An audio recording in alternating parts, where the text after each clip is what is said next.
Your mom is practically a stranger to me, right? Why should I have to take care of her? My husband yells in front of my mom, who's advanced in dementia. All I want is some cooperation as a family. It's affecting my work, so I'm moving out starting today. That's okay, right? He spits out. Does he think I don't know anything?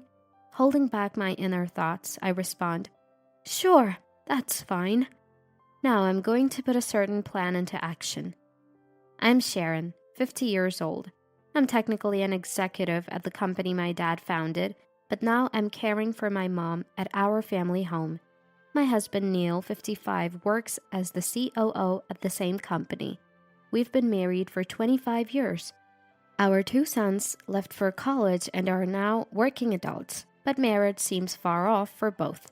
My dad, a self-made entrepreneur, worked tirelessly, often sacrificing sleep, but perhaps due to this, he suddenly passed away from a heart attack 20 years ago.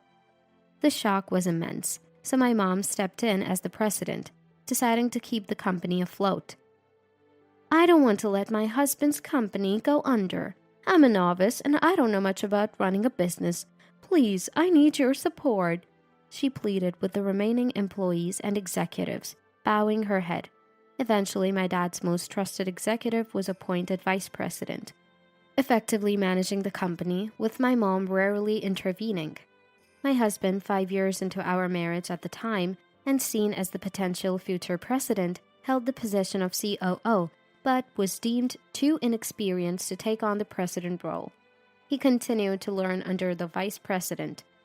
Looking back, perhaps my mom didn't fully trust him. Over these 20 years, thanks to the unified efforts of our employees, we've managed to overcome difficult times and keep the company running.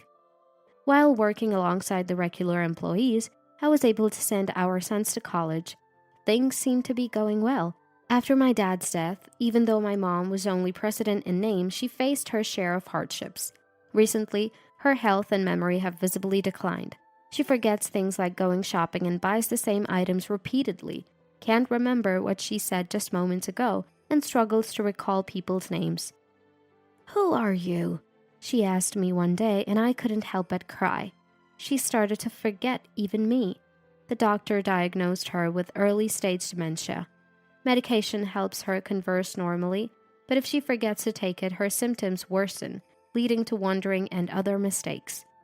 I left the company to care for my mom, and at the same time we discussed a change in the presidency among the senior employees.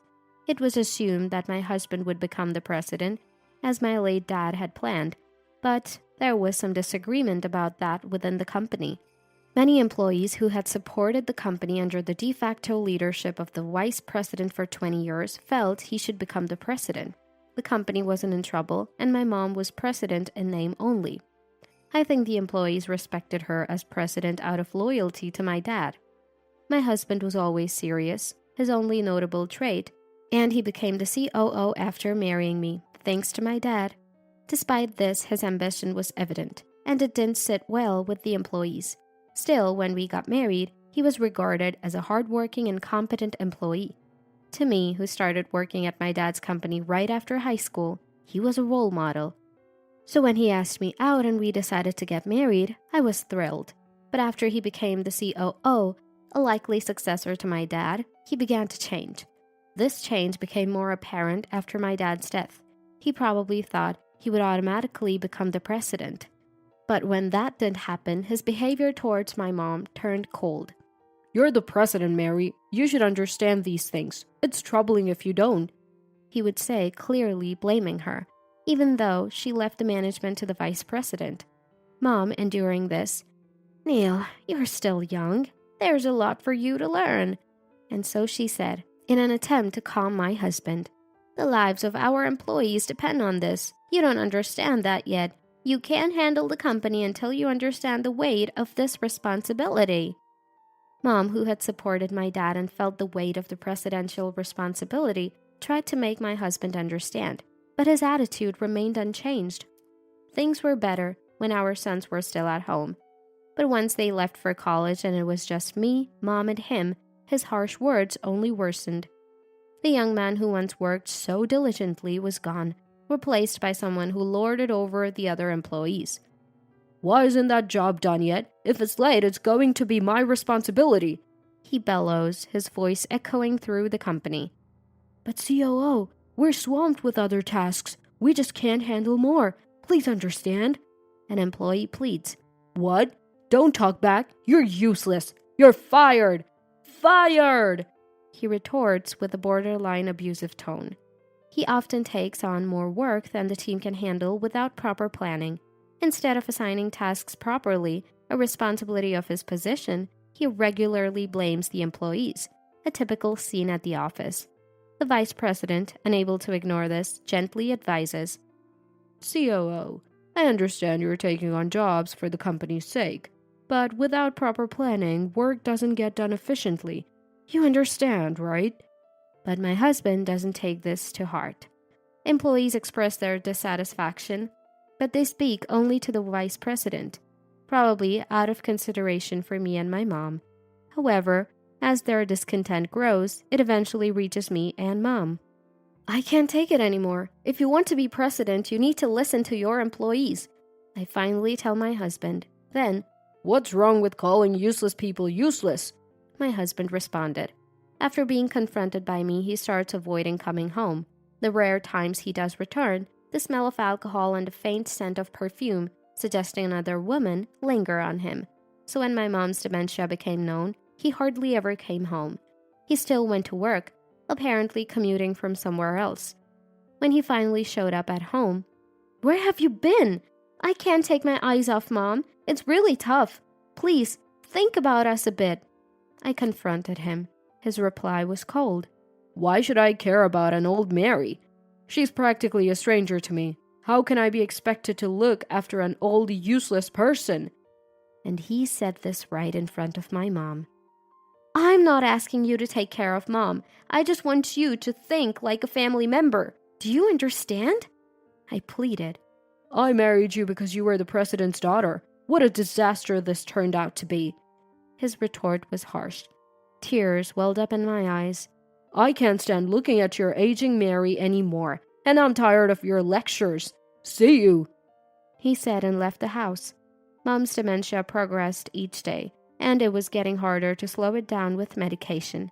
I was grateful for the nursing care helper who came twice a week. Thank you so much, Mom would occasionally say to me or the helper. I couldn't tell if she was lucid in those moments or not, but it made me happy to see her regain her old kindness, if only briefly. What's this? The nursing care helper noticed a notebook-like object beside Mom's bed. Let me see, I said, taking it from her. It was a heavy leather-bound notebook. Mom slept peacefully. When I hesitantly opened it, I found it was my late dad's journal. His familiar handwriting, strong and honest, reflected his character. I read through the journal, a mix of diary and notes, capturing Dad's feelings about family, the company, failed and successful ventures, and the joy of the business taking off. His writing ended the day before he passed away. I thought he was capable, so I approved his marriage to my daughter. But I'm disappointed in Neil. He doesn't care about the company. He embezzled company funds and resents me for finding out. Never make him president. Dad's last words struck me. Mom knew about this. It seemed coincidental that Dad passed away shortly after writing this, but it was clear now that my husband married me aiming for presidency. Surely, Mom must have discussed this with the vice president. Still, as my husband and the father of her beloved grandchildren, Mom likely chose to bear this burden and keep an eye on him herself. I noticed another page with writing. Sharon, I entrust this to you while I still remember. Stop, Neil. It was my mom's handwriting, slightly shaky. In her moments of clarity, she must have wanted to pass this journal to me. Thank you, Mom. I silently expressed my gratitude to her, peacefully sleeping like a child. That's when my second son, Dylan, called. What? Dad left home? Why? He was surprised when I told him everything that had happened since they left for college. I always knew he wasn't too keen on work, but I didn't realize it was this bad. He sighed. He'd graduated and was working at an IT company. A responsible adult now. I decided to discuss the future with him. I understand. I'll handle it. Don't worry about Mom, he assured me confidently. It seemed like just yesterday he was a crying child, but children grow up so fast. Unknowingly, my son had grown to surpass me. I quickly contacted the vice president. I want to discuss the presidential change in front of all employees. Can we arrange it? Please, the vice president agreed, and a week later, an emergency general meeting was scheduled with all the employees. Our small corporation had shares inherited by Mom from my late dad, with the rest divided among the officers, including my husband and me, and all the employees. Now, everything was ready. All that was left was to wait for the day. The day before the meeting, my son came home and tried to talk to Mom. Grandma, it's me, Dylan. Do you recognize me? Mom was distant and unresponsive. Mom, I think Grandma's forgotten me, he said sadly. Then Mom suddenly murmured, Dad, it's been so long. Welcome home. She seemed to mistake my son for my late father. Indeed, my grown son did bear a resemblance to my father's younger days. It felt like Dad had come back, and I was overwhelmed with emotion, hopeful for tomorrow. Seeing her son, she thought to herself, on the day of the meeting, despite the short notice and being after hours, the company's large conference room was packed with employees. Although we were a small company, with less than 100 employees, the turnout was impressive. My husband, still the COO, sat there, arms crossed, looking down on everyone. His attitude was frankly unpleasant. Mom still held the title of president, but, unable to attend, she had given me her proxy. Thank you all for gathering despite your busy schedules, the vice president began. Let's skip unnecessary talk and get to the point. Shall I continue with the proceedings? Following his statement, a chorus of agreement rose from the audience. Then, please proceed, the vice president said, turning to me to continue speaking. Our current president, due to dementia, cannot continue in her role. I propose a change in presidency, I started. My husband smirked smugly at my words. I propose promoting our current vice president, who has effectively supported the company, to president. This aligns with the wishes of the current president, my mother, I declared. The room erupted in approval. Objection! My husband suddenly shouted, silencing the room. The president is senile, unable to make decisions. What proof do you have? He mocked. This is it. These are the notes left by the former president, my dad, followed by entries from the current president, my mom. I will share their contents with all of you, I said, holding up my dad's journal. What? My husband was speechless. Then, an employee who had long supported the company's accounting spoke up. I propose an urgent agenda item. This was all part of the plan. The COO here ordered me to make unaccounted withdrawals and to cover them up. I demand his dismissal for this. My husband's face turned pale, clearly not expecting such a revelation here. Lies! This is nonsense! What proof do you have? He stammered. Then my son entered the room. Dylan, why are you here? You're not an employee. You shouldn't be in this meeting. My husband asked, his voice trembling. My son replied, I've been given half the shares each from Mom and Grandma, so I have the right to speak here. Misinterpreting this, my husband regained some boldness. Great, then support me. I'll hand over the president's position to you eventually. He pleaded with our son. Dad, you're in this photo, aren't you? My son signaled, and an image appeared on the screen through the projector. It showed my husband walking arm in arm with an unknown woman, entering an apartment. I hired a detective to investigate. It's a shame. Finding out my own dad has been doing things like this, my son said, his voice filled with disappointment. You've been funding the club this woman runs, right?